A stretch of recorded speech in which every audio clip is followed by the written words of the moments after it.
Servus, Glück auf und herzlich willkommen zur letzten Folge im Saisonfazit, beziehungsweise ein kleiner Ausblick auf das, was uns vielleicht erwarten wird in der kommenden Saison. Ne?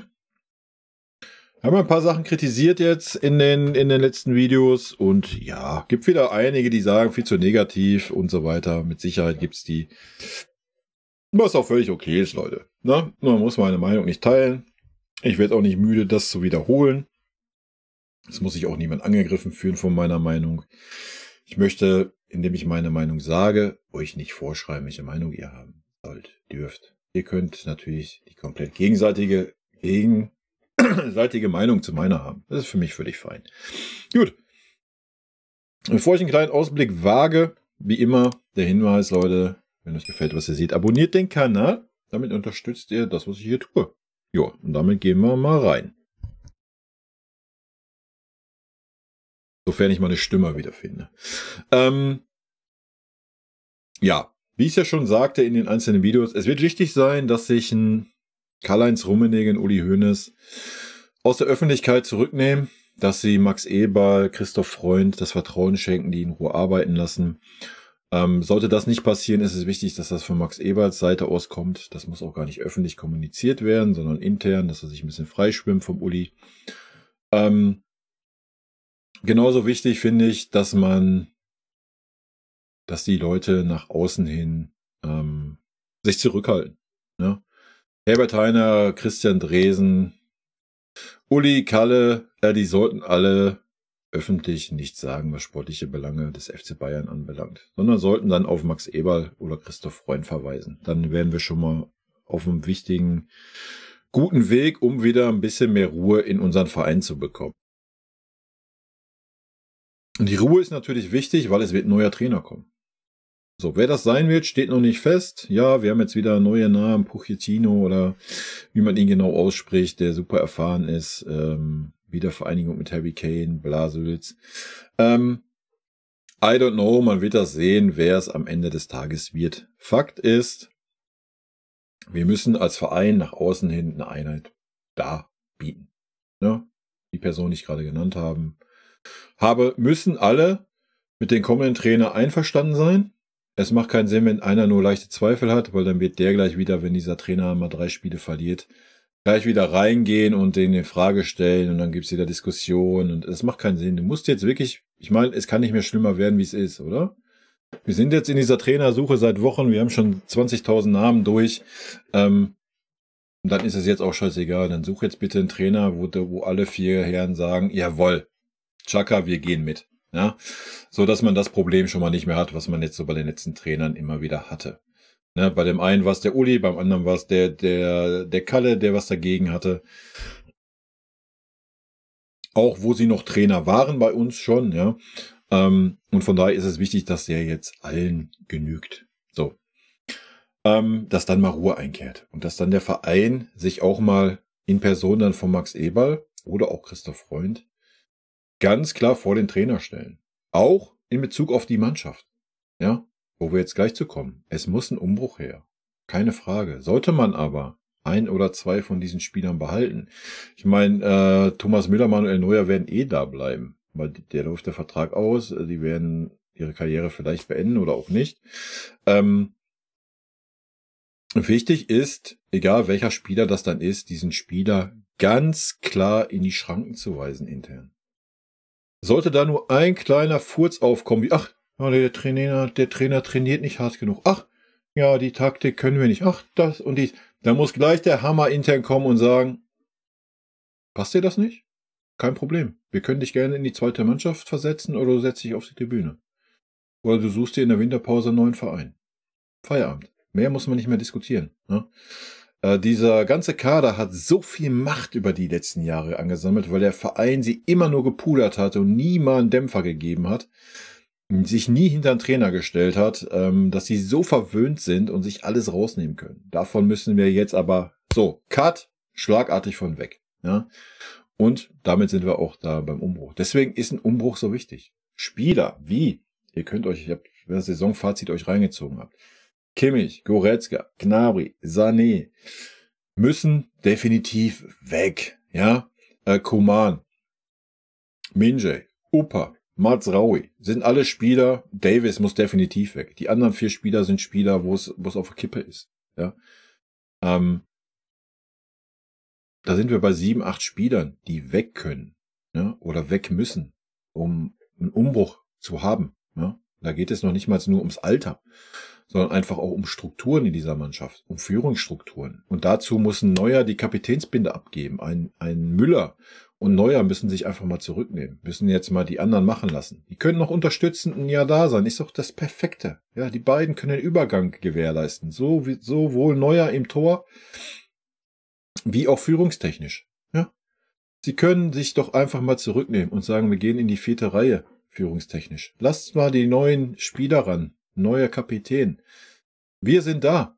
Wir sind mit Rat und Tat, stehen wir da und helfen euch noch eine Saison lang, bevor wir die Karriere beenden und unsere Schuhe an den Nagel hängen. Ist doch perfekt.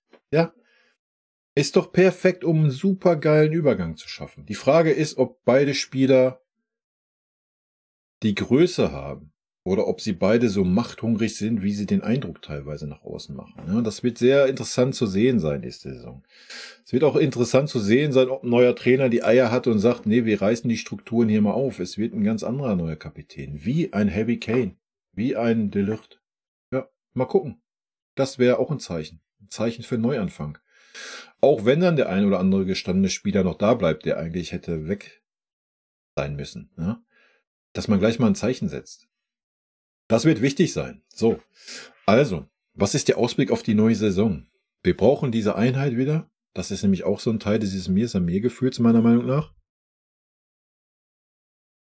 Und nicht diese Sache, ja, wir müssen immer hinter dem Spieler stehen, egal welche schlechten Leistungen er bringt, weil er so starke Verdienste für diesen Verein hatte. Davon müssen wir mal wieder wegkommen.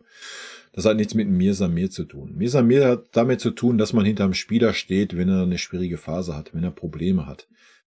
Wie es beim Ribéry war, beim Breno und so weiter. Gibt es ganz, ganz viele Beispiele in unserem Verein. Das ist völlig richtig, völlig fein, das gehört sich so, das ist Mir-Samir. Aber wenn es um sportliche Leistungen geht, dann hat kein Mir-Samir dafür zu sorgen, dass man den Spieler nicht sportlich, wir reden nur vom Sportlichen heute, sportlich in Frage stellt. Das haben wir die letzten 2 Jahre verpasst. Da müssen wir wieder hinkommen, ja. Und natürlich, dass der Verein eine Einheit ist und nach außen hin ruhig ist. Innerlich kann der brodeln, machen, tun, alles fein. Ja, es darf nur nichts von dem nach außen dringen. Das ist auch ein Problem. Je nachdem, wer immer das tut, brauche ich jetzt nicht wieder drauf eingehen, habe ich im Talk mit dem Olli gemacht. Das muss gecancelt werden zur neuen Saison. Ja, geht mal mit dem Wanzensucher durch und behebt mal das Problem. Gut, was ist dann der Ausblick? Ja, es gibt 3 Möglichkeiten nach meiner Meinung nach.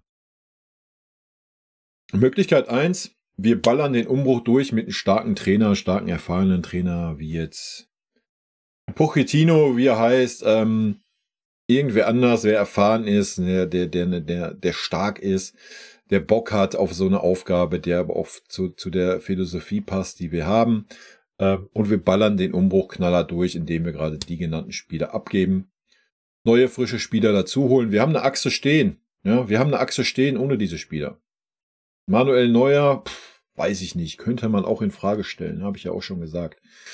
Aber sehr wahrscheinlich wird Manuel Neuer nächstes Jahr noch da sein. Ich weiß es nicht. Ist zumindest von auszugehen, aber er sollte auch kürzer treten. Ne? Aber du hast eine Achse mit dem De Ligt, der klare Abwehrchef bei mir wäre für die Zukunft. Du hast dann Pavlovic, der eine klare gesetzte Achter bei mir wäre im zentralen Mittelfeld. Davor hast du Musiala, Gesicht der Zukunft. Du hast einen Harry Kane, der Anführer schlechthin, der auf jeden Fall noch 2 Jahre bei uns ist. Hast aber auch einen Tell an seiner Seite, wenn man denn mit 2 Spitzen spielen möchte, der ein Gesicht der Zukunft ist. Du hast da schon eine Säule, die da steht. Ja, und ringsherum kann man was aufbauen. Klar brauchst du dann noch mal einen Zentralmittelfeldspieler, der erfahren ist, aber du hast auch einen Conny Leimer. Du kannst auch einen Conny Leimer noch ein bisschen mehr in die Verantwortung rücken. Hat er früher auch getragen. Ja, auch der kann eine Säule werden. Und kann da noch mehr reinwachsen, wie er es bisher nicht konnte, weil einfach alle Führungsplätze in diesem Kader belegt sind. Ne? Du hast schon erfolgsversprechende Spieler da, mit dem Saragossa, mit dem Boye. Ja? Mal abwarten, ob sie den nächsten Stepper bei uns machen, sich entwickeln. Ein Stani kommt zurück. In der Innenverteidigung hast du einen Eric Dyer, der super auch ein Anführer ist. Ja. Selbst wenn du diese ganzen genannten Spiele abgibst, hast du immer noch ein verdammt starkes Grundgerüst. Ja. Und dann geht's halt darum, das aufzufüllen. Ja, mit 2, 3 gestandenen Spielern, logisch, aber auch mit 2, 3 Talenten und natürlich mit 3, 4 Jungs aus dem Nachwuchs, wo wir jetzt schon Profiverträge verteilt haben. Ja. Und fertig ist der Bums. Und dann ist der Trainer gefragt, was zu entwickeln. So, das Ganze klappt natürlich nicht. So, und jetzt, oh, klar, wir spielen jetzt wieder um die Meisterschaft, wir spielen um das Finale der Horm, wir gewinnen den DFB-Pokal. Nein. Ja, nicht so, wie es in Dresden in dem Dinner-Bankettrede da nach dem Champions League ausgesagt hat, wir müssen jetzt 2013 nachspielen. Nee, das war eine ganz andere Mannschaft, die zusammengeblieben ist. Das wird Zeit brauchen und deswegen könnte es nächstes Jahr ein hartes Jahr werden. Na klar, kann alles sofort besser klappen oder schlechter klappen. Ja? Aber in der Regel ist es so, gerade wenn da noch ein Trainer kommt, der vielleicht kein Deutsch spricht, dass es alles einfach auch ein bisschen braucht. Ne? Und da muss man einfach mal damit leben, dass man nächstes Jahr nicht um die Meisterschaft spielt. Ne? Dass man um die Champions League Plätze spielt und gut ist. Muss man dann vielleicht einfach mal mit leben. Und das sollten wir auch können. Wenn wir dafür wieder attraktiven Fußball sehen, wenn wir sehen, dass wir variabel sind, wenn wir sehen, dass wir eine klare Philosophie haben, wenn wir sehen, dass wir Spieler entwickeln wollen. Und dann ist doch alles fein, Leute. Ja? Zumindest für mich persönlich. Ich weiß nicht, wie es euch geht. Könnt ihr mir gerne in die Kommentare schreiben. So, Möglichkeit 1. Möglichkeit 2. Die Mannschaft bleibt zusammen. Die Mannschaft bleibt zusammen, wie sie ist. Man verkauft den Umbruch wieder als Leitvariante, verkauft vielleicht noch irgendwie 1 oder 2 Spieler und holt 3, 4 neue. Und sagt dann, boah, ja, das war ja schon eigentlich ein großer Umbruch. Ne? Wir haben ja Schupo weg, wir haben Saar weg, wir haben noch 2 Spieler weg und haben jetzt 3 oder 4 neue. Gut, das ist ja schon ein starker Umbruch. Dann wirst du, egal wer Trainer wird, egal welche Autorität dieser Trainer hat, egal wie der Trainer agiert, wird er dieselben Probleme bekommen, die jeder Trainer in den letzten Jahren bekommen hat. 1:1. Weil diese Spieler sind einfach satt, brennen nicht mehr für den FC Bayern. Die sind da, weil sie die Kohle mitnehmen. Nichts anderes. Ja? Also es würde mich sehr wundern, wenn das dann gut gehen würde. Ich meine, die Hoffnung stirbt zuletzt, aber die Chancen sind sehr schlecht. Ja. Klar, neuer Trainer wird wahrscheinlich einen anderen Spielstil haben, wird wieder den einen oder anderen, hat dann vielleicht wieder ein bisschen mehr Bock. So Kimmich darf dann vielleicht wieder in der Mitte spielen, dann ist er wieder ein bisschen glücklicher.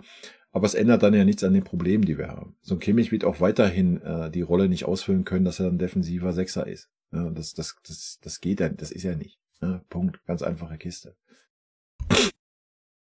Und so weiter kannst du durchgehen durch jeden einzelnen Spieler, ja. Leroy Sané wird auch nicht anfangen, jetzt auf einmal 30 Bundesligaspiele auf einem guten Niveau zu spielen. Das kann er nicht. Ist seit 3 Jahren bei uns, hat das nicht einmal gekonnt. Und Serge Gnabry dasselbe. Und so weiter und so fort, ja. Also wird man wieder in dieselben Probleme stoßen und zumindest wenn man diese Spieler wieder nicht in Frage stellt, wieder nicht in Leistungsprinzip reinsetzt, sondern wieder sagt, oh, die sind alle so verdient für diesen Verein. So wie Tuchel das auch gemacht hat. Auch den kann ich doch nicht in Frage stellen. Der ist so verdient für diesen Verein und für Deutschland. Das geht doch nicht. Ja, dann wird sich nichts ändern.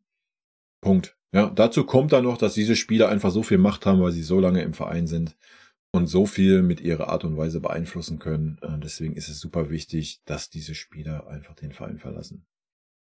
Egal, ob sie super viel erreicht haben für uns. Wenn diese Spieler die letzten 2 Jahre Leistung gebracht hätten oder sich wenigstens dem gestellt hätten, was da ist, aber das haben sie alle nicht getan. Von daher haben sie nichts mehr bei uns zu suchen, meiner Meinung nach. Das ist Variante 2, ja. Variante 3 ist dann der halbe Umbruch, ja, wo nichts Ganzes und nichts Halbes ist. Ich glaube, auch das würde uns nicht gut tun, weil wir das Jahr danach schon wieder den nächsten Umbruch haben. Sofern man das dann noch Umbruch nennen kann. Aber du wirst einen Thomas Müller verlieren, der dann einfach durch ist. Ja, und der wird wahrscheinlich auch nächste Saison kein Stammspieler sein. Sportlich wird das nicht der große Umbruch werden. Aber führungstechnisch und charaktertechnisch wird so Müller sehr wahrscheinlich schon wehtun, wenn er wegfällt. So Manuel Neuer vielleicht außerhalb des Platzes auch, auf dem Platz. Wird er jetzt führungstechnisch nicht wehtun, denke ich. Sportlich gesehen wird er das Niveau auch nicht mehr halten können in der kommenden Saison, was er die letzten Jahre hatte. Wird, glaube ich, auch nicht so der große Verlust werden. Da hast du schon diese beiden Kanonen. Wenn du dann noch anfängst, ja, Kimmich läuft der Vertrag aus, Sané läuft der Vertrag aus, die musst du dann auch noch umsiedeln, aber musst die dann jetzt erstmal noch ein Jahr durchziehen. Schwierig, ja. Worauf ich hinaus will, selbst wenn man die Spieler behält oder wenn man so ein Mittelding geht, werden die Probleme nicht weggehen. Die Probleme werden nicht weggehen. Solange Müller, Neuer, Kimmich, Goretzka, nehmen wir einfach mal nur die 4, die absoluten Führungsspieler in dieser Mannschaft sind. Ja. Die sagen, wo es lang geht, das sind die Kapitäne. Solange diese Spieler da sind, kann kein Spieler wie ein Conny Leimer, noch nicht mal ein Spieler wie ein Harry Kane, können die nicht sagen, ich führe jetzt dieses Team. Ich bin hier, ich führe jetzt dieses Team. Diese Spieler sind 8, 9, 10 Jahre im Verein. Ja, da musst du nicht gegen an, wenn du gerade mal ein Jahr da bist. Oder generell, oder so ein Neuzugang, der jetzt kommt. Der kann doch so eine starke Persönlichkeit sein, der wird dagegen nicht ankommen. Es sei denn, diese Spieler sagen von sich aus, alles klar. Das werden sie nicht tun. Ein Kimmich und ein Goretzka sind sowas von sich überzeugt und sind noch im besten Fußballeralter, die werden niemals sagen, ja, ich nehme mich jetzt mal mannschaftstechnisch zurück. Die musst du einfach verkaufen. Ja. Neuer und Müller habe ich schon gesagt. Vielleicht kannst du denen das vermitteln. Gerade wenn so ein Harry Kane, der absolute Topstar, den kannst du da vielleicht vermitteln als neuen Kapitän, das weiß ich nicht. Das ist aber auch ein Faktor. Was ich eigentlich sagen will, sportlich gesehen wird es so oder so schwer. Ne? Wenn der Umbruch kommt, wird es schwer, die Mannschaft wird Zeit brauchen. Wir haben es nun mal verpasst, jetzt schon einen Boe oder einen Saragossa in die Mannschaft einzubinden. Boe auch ein bisschen aufgrund der Verletzung, logisch, aber ansonsten haben wir es einfach verpasst, auch so Mathis Telle und so weiter, denen einfach schon mal mehr Spielzeit mitzugeben. Ja. Das wird alles eine Zeit brauchen, erst recht mit neuem Trainer, neuem Konzept und so weiter. Wissen wir alle, haben wir beim Tuchel gesehen, der hat es in 1,5 Jahren nicht hingekriegt, seinen Spielstil durchzudrücken. So, solltest du alle behalten, wirst du dieselben Probleme haben wie die letzten Jahre. Ja. Du wirst diese Führungsriege haben, die Mannschaft beeinflusst, die Mannschaft schlecht beeinflusst, indem sie einfach nicht bereit ist, an die Leistungsgrenze zu gehen, weil sie satt sind. Das sehen andere Spieler, denken sich dann, ja, alles gut, das ist hier das Leistungsniveau beim FC Bayern, ja, dann kann ich ja auch immer 10% zurückfahren, was soll ich jetzt hier mehr Gas geben wie der, wenn der sowieso immer spielt. Ja, also wir werden nächste Saison wird sportlich eventuell schwierig werden für uns. Das muss man einfach mal so sehen. Jeder, der jetzt denkt, ja, wir wechseln jetzt mal ein paar Spieler aus und dann wird schon alles wieder tutti laufen. Das kann passieren, wenn wirklich viel gut läuft und der Verein eine geschlossene Einheit ist oder wäre, was er aber nicht ist. Ja, das spielt ja dann auch noch da rein. Also aktuell, wie die Lage aktuell ist, nehmen wir den aktuellen Stand jetzt, wo ihr dieses Video seht, wird es sportlich eine schwierige Saison nächstes Jahr und wir brauchen nicht vom Finale da oben zu träumen. Da sind wir leider, wir gehören vielleicht zum erweiterten Kreis, aber das wäre schon eine Überraschung, wenn wir das Ding schaffen würden. Nichts ist so möglich im Fußball, ist ja das Schöne. In der Bundesliga wird es super schwer werden. Ich denke, Leverkusen wird einen Großteil zusammenhalten, ansonsten werden sie die Abgänge kompensieren. Alonso ist da, bleibt da, hat Bock auf Champions League. Die werden motiviert sein, auch in der Bundesliga das zu bestätigen. Und die werden auch so lange motiviert sein, wie sie noch nicht verloren haben, die Serie weiter auszubauen. Ja, das ist ein Kicker, Alter. Das darf man nicht unterschätzen.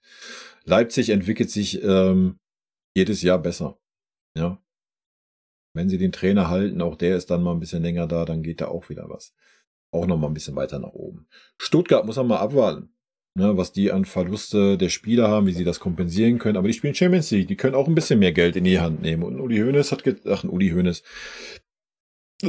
gezeigt, dass er auch eine Mannschaft formen kann und aufbauen kann. Ja, auch das sollte man nicht unterschätzen. Dann hast du natürlich noch die Dortmunder. Die Dortmunder, die vielleicht so ein bisschen ähnliche Probleme haben wie wir, aber die sind in dem Champions League-Finale. So, wenn die das Finale gewinnen, Leute, das löst auch nochmal Kräfte, ja. Und Marcel Sabitzer kommt da immer mehr an und wird da immer mehr zum Führungsspieler. Und wenn die richtigen Schlüsse ziehen da und 1, 2, 3 Positionen dementsprechend verändern, dann ist mit Dortmund auch wieder zu rechnen. nächstes Jahr, auch in der Bundesliga. Das wird alles kein Selbstläufer. Ja, und dann hast du ja meistens noch irgendeine Überraschungsmannschaft, die von unten irgendwie kommt. Ja, also, das darf man nicht unterschätzen. Na? Im Idealfall schlägt der neue Trainer ein. Ja? Wir kriegen den Umbruch hin, zumindest zu 3/4. Ja? Und wir haben eine neue, junge, hungrige Mannschaft, die gleich versteht, was der Trainer von ihm möchte. Und die nicht so alt eingesessen sind wie bisher und sagen, nee, das habe ich jetzt seit 8 Jahren nicht gemacht, das mache ich jetzt auch nicht mehr. Ich bin doch hier Josua Kimmich oder ich bin Thomas Müller, ich fange doch jetzt nicht an, hier noch was anderes zu lernen. Das ist halt so das Problem, was wir aktuell haben. Ne? Vielleicht klappt das alles und wir entwickeln uns, obwohl wir die Ergebnisse einfahren. Ne? Ich meine, Tuchel haben in der Hinrunde auch Grottenfußball gespielt, haben die Ergebnisse aber eingefahren, dank Harry Kane und einigen anderen Einzelakteuren. Ja, das kann natürlich nächste Saison auch passieren. Und dann wäre es aber schön, wenn wir uns dann auch weiterentwickeln würden, was unterm Tuchel halt nicht stattgefunden hat. Und dann hat man in der Rückrunde halt die Ernte eingefahren dafür. Wer weiß. Was wir auf jeden Fall festhalten könnten zur aktuellen jetzigen Situation, Alter, es wird nicht langweilig werden. Auch den Sommer über nicht. Der Verein ist immer noch uneins gefühlt. Eberl und Freund haben stark am Profil verloren. Da wird es wichtig sein, dass die Profil wieder aufbauen. Der Umbruch wurde angekündigt. Die Frage ist, wird er durchgezogen werden? Fonzie Davies, so eine Personale, die angekündigt wurde, der jetzt den Verein verlassen muss. Ob das passieren wird, auch daran wird man Eberl messen. Und dann ist natürlich noch die Trainerfrage, ja, die am besten auch schneller wie später gelöst werden sollte. Also wir werden keinen langweiligen FC Bayern Sommer haben, Leute. Gut. Das war's. Das war mal ein kleiner Ausblick auf die neue Saison. Das soll auch gar nicht negativ oder sonst was klingen. Das ist einfach meine Meinung. Ja. Die könnt ihr jetzt realistisch nennen, die könnt ihr negativ nennen, aber mich persönlich würde es überraschen, dass wir sofort funktionieren werden. Wie gesagt, es ist eine kleine Chance da, dass das klappt. Es wird darauf ankommen, welche Spieler als Führungsspieler etabliert werden oder welche Spieler überhaupt erstmal den Verein verlassen oder nicht verlassen. Ich denke, dann zur neuen Saison, bevor die startet, können wir natürlich einen besseren Ausblick geben anhand des Trainers, der dann hoffentlich feststeht, anhand der Spieler, die dann eventuell nicht mehr da sind und neue da sind. Und wenn die neuen Spieler sich dann schnell finden sollten, sich eine Mannschaft schnell finden sollte, dann ist natürlich alles möglich. Keine Frage. Ja. Aber es kann halt auch eben anders kommen und alles ein bisschen dauern. Und da muss man halt auch wir Fans, müssen dann halt auch die Geduld haben und das einfach mal mittragen. Ne? In diesem Sinne, Leute, rot-weiße Grüße gehen raus und haut mir gerne eure Meinung in die Kommentare. Tschüssi. Vielen lieben Dank, dass ihr euch das Video bis zum Ende angeschaut habt. Vielen lieben Dank für euren Support. Wie immer, lasst gerne einen Daumen da. Ich freue mich auch über jeden Kommentar, der geschrieben wird. Und in diesem Sinne nochmal rot-weiße Grüße gehen raus. Und jetzt zum Abschied noch ein paar nette O-Töne von unseren vergangenen Trainern. Ein dicker Kuss von der Trainer von der Meister. Was das Allerwichtigste ist, weil wir wissen, dass er ein guter Kerl ist. Wir sind schockverliebt in meine Mannschaft. Also ich fand, das hat Spaß gemacht zu coachen. Ein Trainer ist ein Idiot. Ein Trainer sehe, was passiert im Platz. Dahin bist du eher Trainer und wenn du viele Spiele hast, bist du mehr Coach als Trainer und ich bin schon lieber Trainer als Coach. Geiler Satz. Magic.